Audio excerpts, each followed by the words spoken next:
Why Is I Here? And I'm with my brother Steven, and he has a YouTube channel. What's the name of the channel?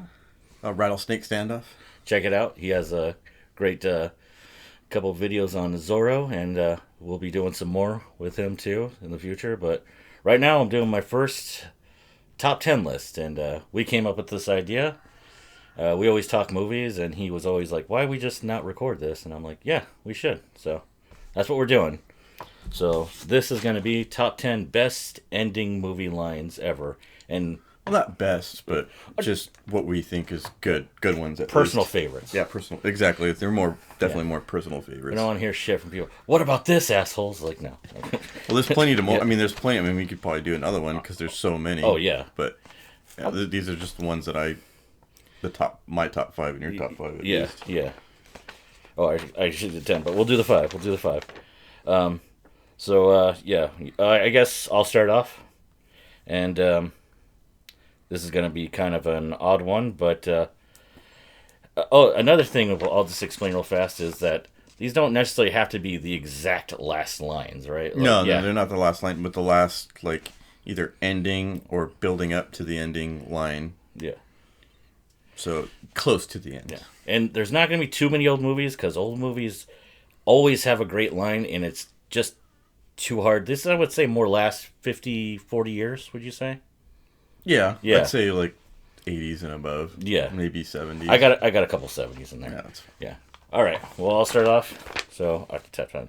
So, actually, okay. So, number 5 is Saving Private Ryan. Earn This. Earn this. Earn it. That's when he's dying.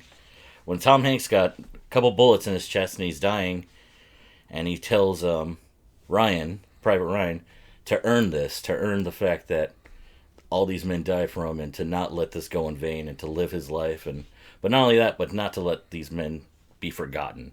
It's always one of those lines that always gets me choked up, and it's like, like, so, what do you think? That is a good one. I forgot about that one. Your turn. My turn is probably one of my favorite ones is from The Big Gun Down, which is actually from the 60s. Yeah, but late 60s. The last line is, "You'll never catch me, never." Però non mi avresti preso mai! Mai! Mai! Because the whole premise is Yes. the two main guys are one's chasing the other one the whole movie, and when they finally team up at the end during that great double duel, the double duel. Gun, knife, rifle battle. Yeah. Shit. It makes sense at the very end, but yeah, when they part their ways, that's what he says. He's like, you never would have caught me, never. And then the music cues, and of course it's the awesome Morricone Yeah. outro, and Tarantino uses the same song, so it's like, it's the perfect, like, almost perfect ending, or perfect line to an ending. Big Gun Down has some of the best music in a spaghetti western of all time, actually. Really, really. Well, the widescreens on that movie are pretty epic. Fucking amazing. Like, check that out, actually. You got that movie right here? We should... yeah, flash it at them. I actually got him this for... I don't know if you could see that, but... Yeah. The awesome, yeah. It's just a great movie. And the Blu-ray, it looks so good. Like, if you see it if you watch it on YouTube, or sometimes it's on TV... that Blu-ray it almost looks like it's like filmed now. Like it's really good quality. It's fantastic movie. Great choice. I didn't even think about that one. Damn it. All right. Well, we'll go to another Western, one of our favorites, Young Guns. And at the end he says, "Pals." Advisors report that sometime later an unidentified person snuck into the graveyard and chiseled an inscription. The epitaph read only one word: "Pals." When we see it written on the tombstone, which should indicate that Billy himself or somebody else wrote it that's in the gang.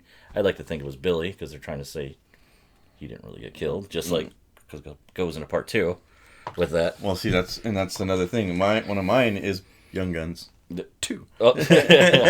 Yeah. Yeah, at the very, very ending when he's like, scars, or in the beginning of the movie when he's like, "Do you have any scars?" And then the whole movie plays, and at the very, very end he's like, "And you asked me if I have scars. Yes, I've had my scars." You asked me if I have scars. Yes, sir. I have my scars. And he walks away and he's like, "William, Bill, Billy." Yeah. Mr. Roberts. Bill, wait.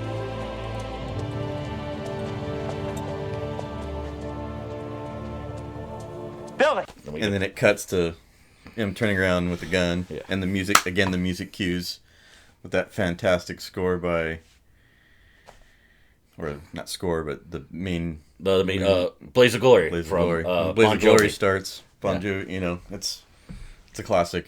Another ending, another Western. Another Western. It's awesome. The Young Guns 1 and 2 is probably some of the best Westerns ever, but they never get mentioned in the list, and it's just outrageous to me. It's like, how could you guys not? I've never seen other Western, like, top 10s, and you never see Young Guns in there. And it's a shame on you guys, because that's an awesome movie. We love those ones. I mean... So we were talking about the top Westerns of the 90s, and it's Tombstone, Unforgiven, and Young Guns 2, because Young Guns 1 was in the 80s. Yeah, yes. But I was telling him, Young Guns 2 soundtrack blows the other two out of the water. Yes. So, I don't know. It's just one of those ones that Yeah. gets forgotten about. So. That's a movie that's something we'll be debating soon, another video of top Westerns of 90s and 80s and stuff like that. That's going to be another one we'll be doing soon. Good pick, though. Here's one from the 90s again, actually. The Crow, actually.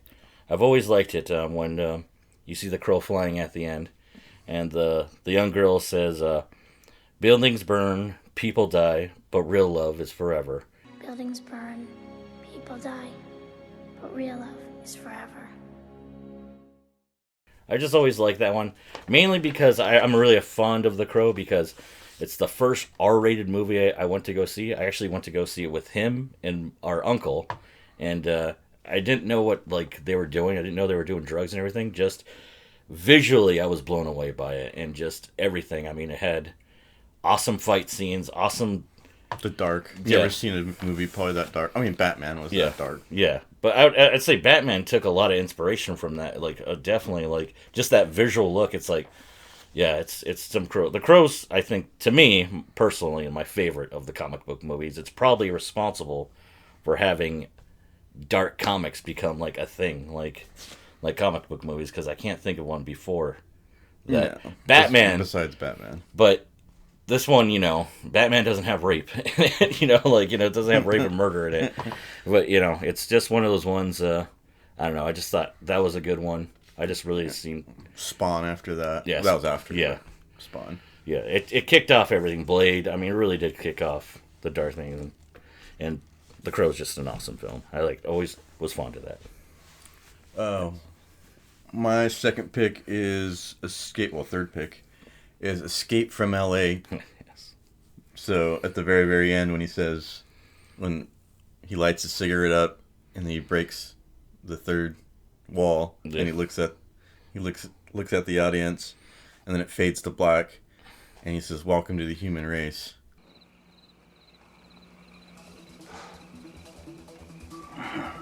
Welcome to the human race. It's pretty awesome because before that he hit the switch to kill all power. Yeah. Essentially in the whole world. Yes. Setting us back 500 years. Yeah. And, when he says that, it's, I don't know, it's cheesy movie, but the ending line and the end scene is pretty awesome. Yeah. And no one ever, obviously Escape from New York is way better, but Escape from LA is just fun. Yeah. It's just a fun movie. It's a fun one, but that line, the whole theme of the Escape from New York and LA about government, authoritative, the authority, they control every aspect of your life, and he's just like, fuck this. Yeah. Oh, I'd rather be set back, and it's just like, yeah, exactly. I think almost a lot of people would agree with that. It's like, yeah, I would rather be in the Wild West. When he asked that general, "Got to smoke?" He's like, "No smoking in the United States. No drugs. Red meat. No red meat. No sex unless you're married." He's like, Land of the free. Exactly. And that's just, another great one. That's a good pick. Good pick. My number 2, it almost was number 1, but it's from La Bamba, and it's, I think, one of the best, most emotional, like hard-hitting lines is when Bob is wandering around because his brother died from it. Richie Valens died, and the day the music died. Eric, famous rock and roll singer, is dead, and it's his brother, and he screams out Richie, and with such a painful, like, loss and regret and just all like it. Like, I can't think of the actor's name, but goddamn, does he do a great job in that.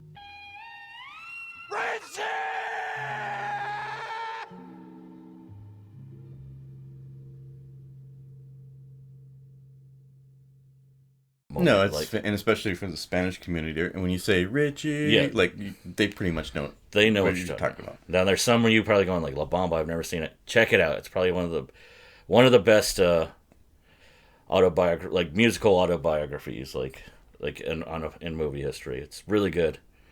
But And it was big for the Latin community too. Yeah, Like it was huge. It's definitely huge. And that was actually one of my picks too. So which Yeah. one? Lil Bamba. Look- He says Richie. Oh, nice.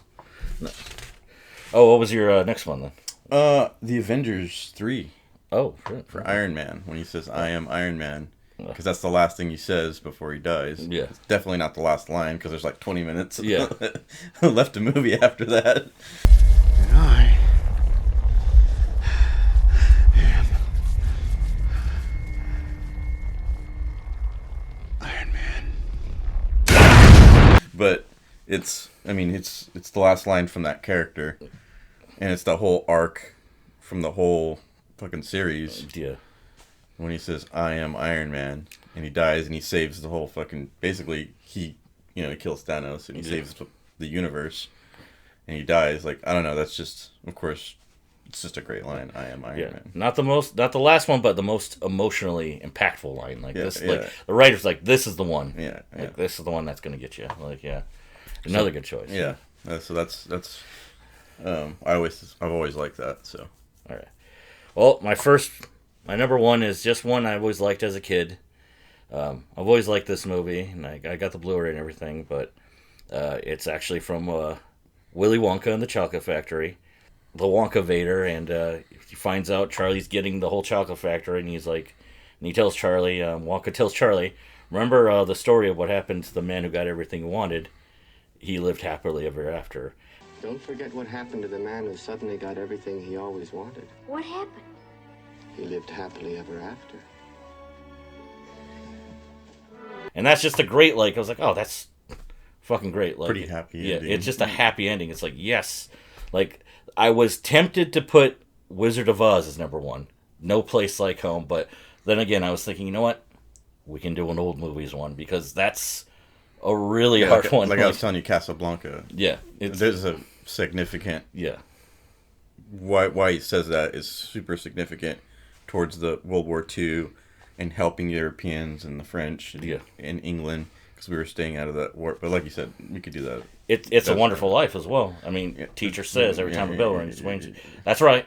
That's right, Clarence. It's like, yes. Like, Yeah, we could do it. Old movies fucking know how to end a movie. pre-60s one. Yeah. Yeah. But yeah, Willy Wonka, that's just always been a favorite movie of mine. Just Gene Wilder has been one of my favorite actors ever. So, and no one's ever gonna do better than that. And it's just a great line. Apparently, I also wrote it put it down because I found out that wasn't the original ending line.